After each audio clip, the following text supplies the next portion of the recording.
আল্লাহ তাআলার জন্য নিজের অন্তরকে পরিশুদ্ধ করে নাও। এছাড়াও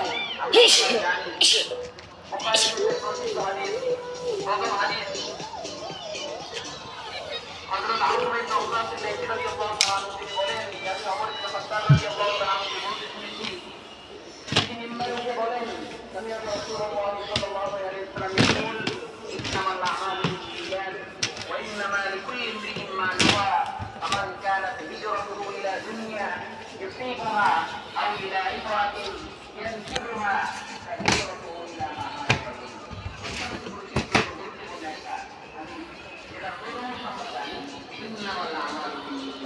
আমি হাদিসের পুরো অংশ পড়ে শোনালাম। এই আয়াতের হাদিসের মধ্যে আল্লাহ রাসূল সাল্লাল্লাহু আলাইহি ওয়াসাল্লাম বলেন, ইন্নামাল আমালু বিন্নিয়াত, প্রত্যেক আমলের পরিচয় নির্ভর করে কিসের উপরে?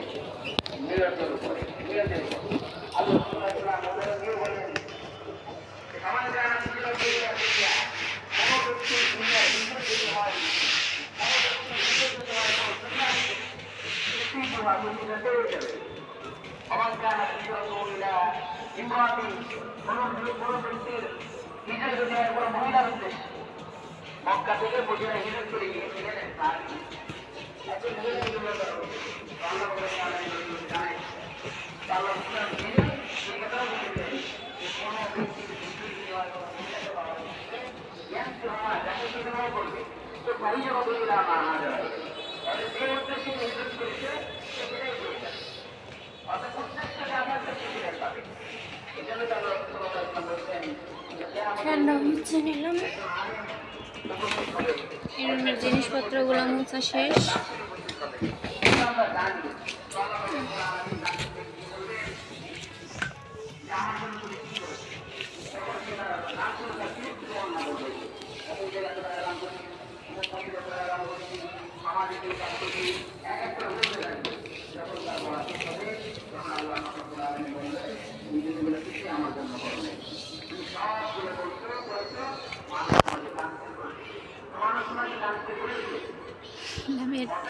লামিয়া টিভি দেখতেছে, আমার রুম মোছা কমপ্লিট হয়ে গেছে।